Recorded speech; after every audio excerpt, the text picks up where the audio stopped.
This is Oliver from Sunshine Birding. Welcome to episode 4.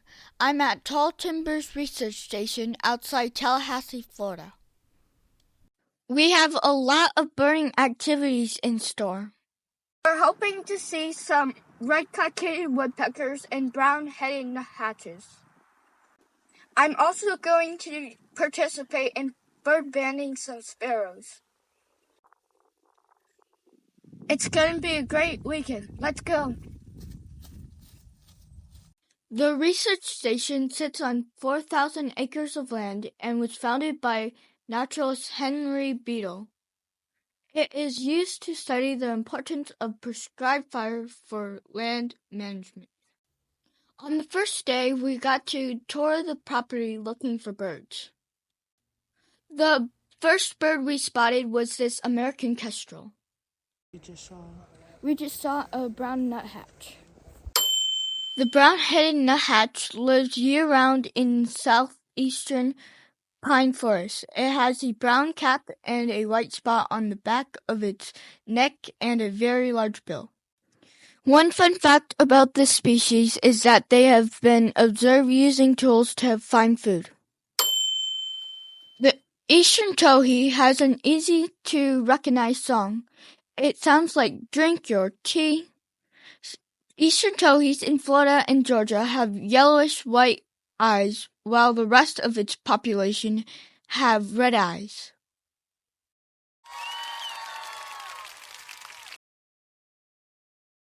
The red-cockaded woodpecker has been on the endangered species list since the 1970s. They live in family groups and are very vocal. We heard them before we could see them all weekend. They live in old-growth grassland pine forests. Red-cockaded woodpeckers are a keystone species. Their nest cavities are later used by red-headed woodpeckers, eastern bluebirds, and flying squirrels. These birds are black and white, with the red-cockaded being nearly invisible. The American goldfinch is unique because it is the only songbird that feeds its young seeds. You can clearly see the red tail and belly bands on this hawk. These pictures show how the birding clears the land and provides habitat for small birds like sparrows. There were also several ponds, which provide habitat for several species of wading birds. Blue-headed vireos spend the winter in the southeast, eating insects and berries. The hermit thrush is brown with a spotted chest and a distinctive buffy eye-wing. They have one of the most beautiful songs of all birds. They spend the breeding season in the north and winter in the southern parts of the United States. This picture shows the trailer we toured the property in. It was a lot of fun. That was the end of the first day. On day 2, we woke up at 4:30 in the morning to head to St. Mark's Wildlife Refuge to look for a short-eared owl. We're in St. Mark's Refuge in Tallahassee, Florida, and I just got my lifer, the short-eared owl. It was flying back and forth over the marshes. Here's a video for you.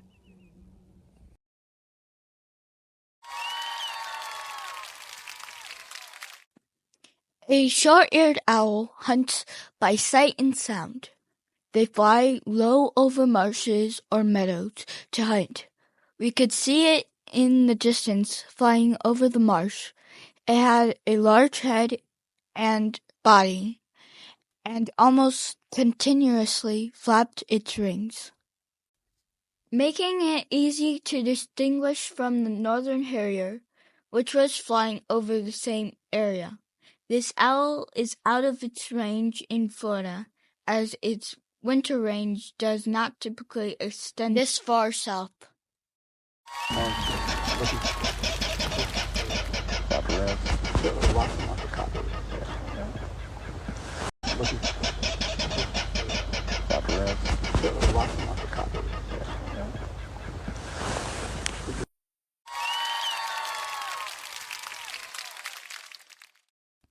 Nelson sparrows are often seen walking around marshes, which is where we saw this one.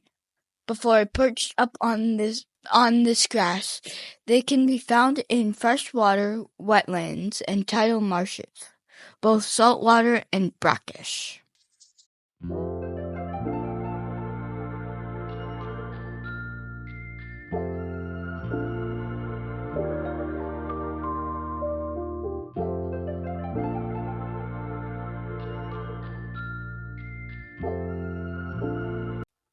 Next, we walked out along a beach to look for ducks and other water birds. On the way, we saw some fascinating trees with exposed roots. Way off in the distance, we saw a common loon and a small flock of common golden eyes flying by.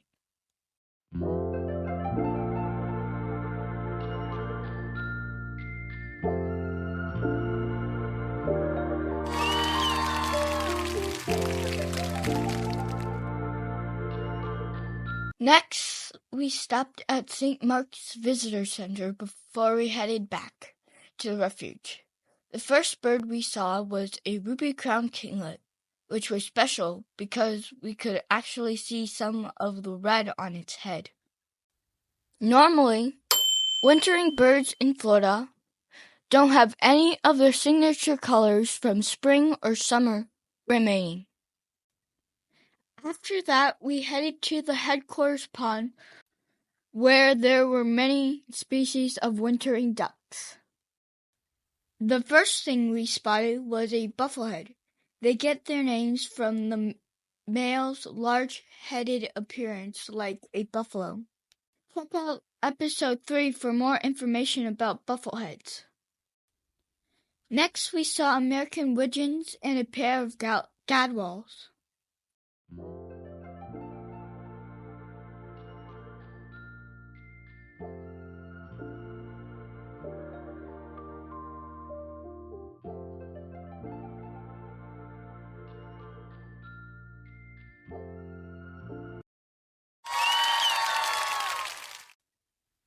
I got a quick picture of a Wilson snipe while it was walking toward the grasses.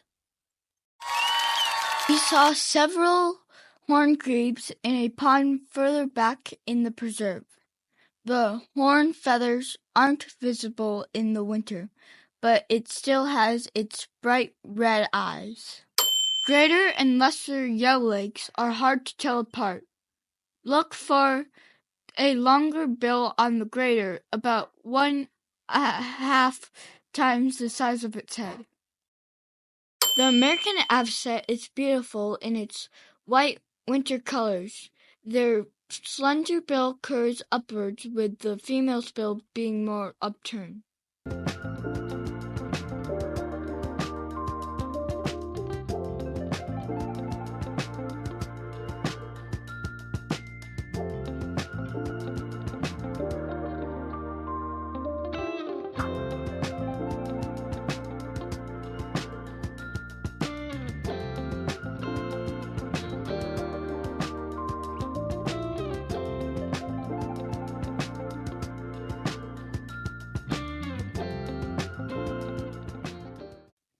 As night approached, we went out with a biologist from Tall Timbers to an undisclosed location to search for black rails.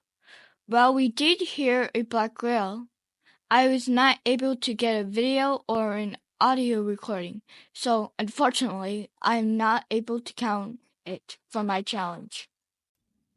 However, it was a great experience that I will never forget. Earlier in the day, I got to see a presentation on the black rail, so I really took away a lot from this experience.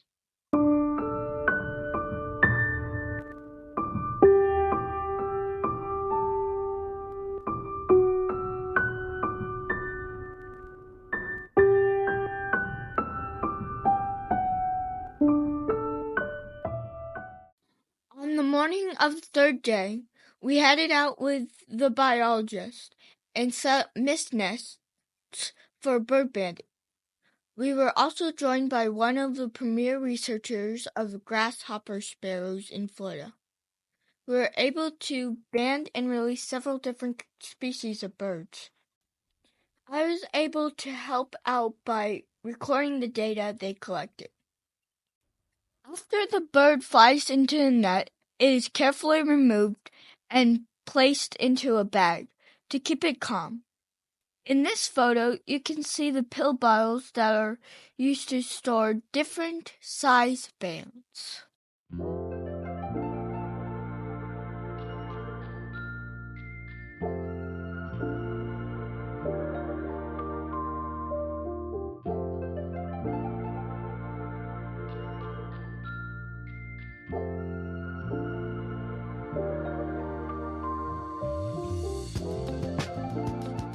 Here we are searching through a book on identification to determine the age of the bird based on the appearance of the feathers.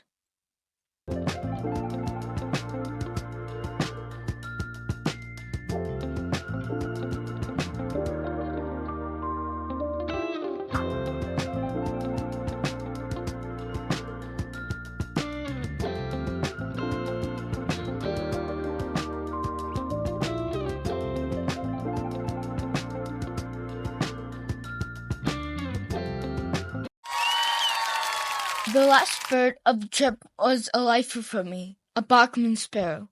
It is a large sparrow with a rounded bill and tail and a large belly. It is a secretive bird and is usually found low to the ground in pine woodlands.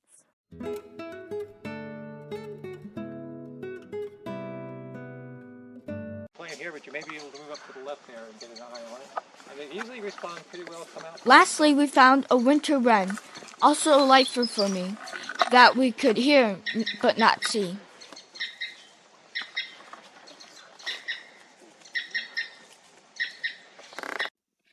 I had a great weekend at Tall Timbers. I saw some amazing new birds. I'm glad that I get to share this adventure with you. Please like and subscribe and join me in the next adventure of my 250 bird species, 51 bird species. Thank you, Florida Young Birds, for sponsoring this trip. It was a wonderful opportunity for me to see bird research firsthand in the field, and it was a lot of fun.